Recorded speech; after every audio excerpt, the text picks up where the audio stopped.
Hello, and welcome to the very first episode of See What We See with Lauren and Martin. My name's Lauren Cashin. I'm the Executive Director of the Ontario Optician Association, and I'm here with my co-host, Martin LeBeau, Deputy Executive Director of the Ontario Opticians Association. Martin, why don't you tell everybody a little bit about See What We See has to offer? Absolutely, Lauren. Hi, everybody. See What We See is a podcast series dedicated to bringing you, the listeners, an optician's perspective on vision care and how it fits in your broader healthcare. We'll do this by interviewing thoughtful leaders, both in opticianry and other healthcare professions. If you're an optician, a healthcare professional, or just someone that's interested in improving your eye health, this podcast is for you. As the Deputy Executive Directors of the Ontario Optician Association, I speak on our behalf of our members and other opticians across the province as saying that we truly are on the front line of vision care and that we make your vision our life's work. We hope that you enjoy listening to this series as much as we enjoy bringing it to you. So Lauren, what are we going to be talking about today? Well, as we all know, May is Vision Month. It's a month where we take a little bit of extra time to talk about our vision. Because, you know, vision is really connected to our overall health and vice versa. So later this month, we will be having a couple of topics that will address how our overall health impacts our vision.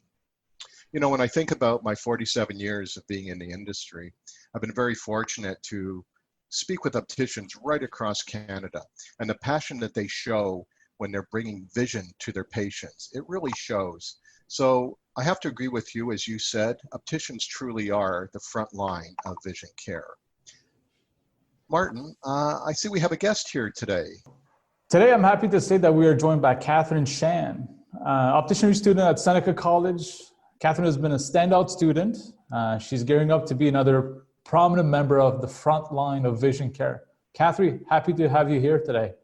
Thank you so much, Martin. Happy to be here. Oh, thank you. If you don't mind, I'm going to ask you a couple questions. The first one everybody wants to know is, what made you want to get into opticianry? Well, you see, Martin, this is actually not my first time around the block. I'm a little bit older than your 17, 18-year-old, freshly going into college.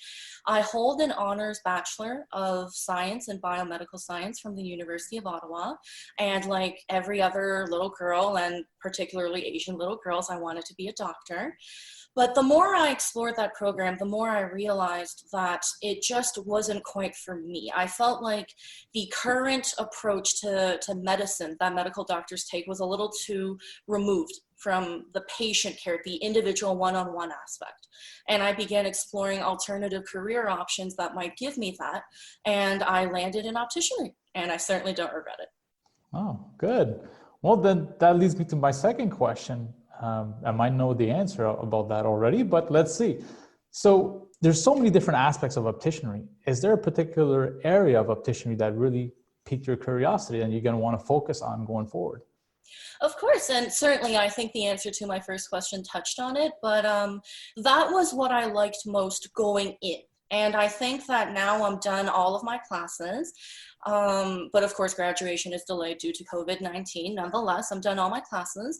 And what I like most is truly how connected we are, how opticians, optometrists, and ophthalmologists all really want to work together for the benefit of the patient. Because I think in a lot of other fields of healthcare, it's very divisive. It's very, I will care for you so long as it is within the strictly what is my scope of practice. And as soon as you exceed it, even by a little margin, then you're off to someone else and I may never see you again. And I love and have the utmost respect for the opticians that I've had the honor of working with, such as Lauren, but also the optometrists and ophthalmologists that I've met, how receptive they've been to me, how welcoming and helpful and encouraging to me. That means a lot. And it's something I'm proud to be a part of. Oh, great.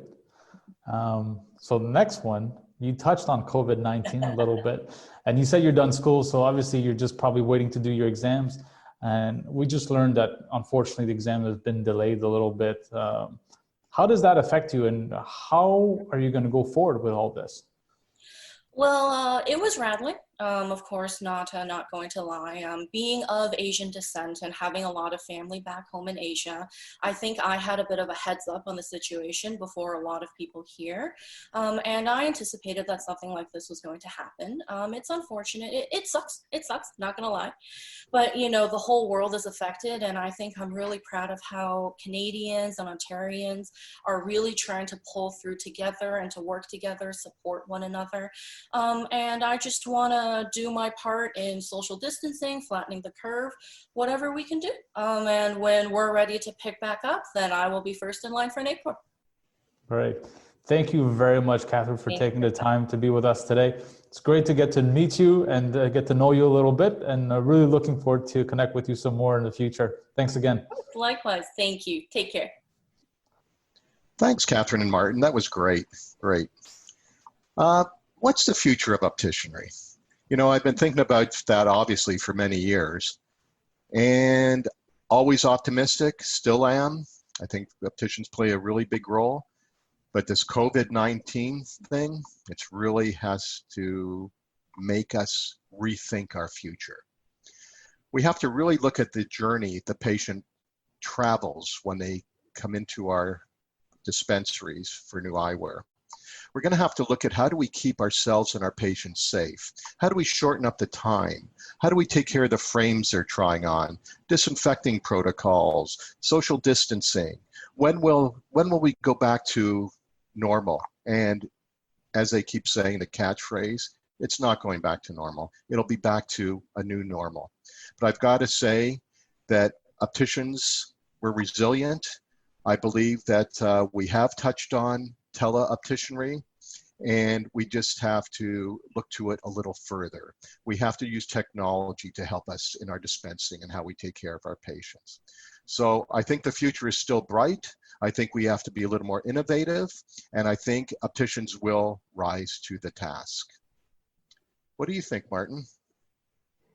Well, I think those are all great things. Maybe that brings us to next week's podcast. We'll be touching on the 5-year strategic plan that the World Health Organization laid out to improve global vision care, and how Canadian opticians played a part into that plan. Did it work? We'll discuss the objectives and principles next week with a special guest. Thanks, Lauren. Thank you, Martin. So that wraps up this first edition of See What We See with Lauren and Martin. Thank you for listening to See What We See with Lauren and Martin. Follow us on our social media platforms. Facebook and LinkedIn, you can find us at Ontario Opticians Association. On Twitter, we are at OOA_frontline. And on Instagram, we're Ontario Opticians Association, and that's all one word. We'd like to thank the Optical Group for sponsoring this week's podcast, and we look forward to seeing you again on See What We See with Lauren and Martin. Take care and stay safe.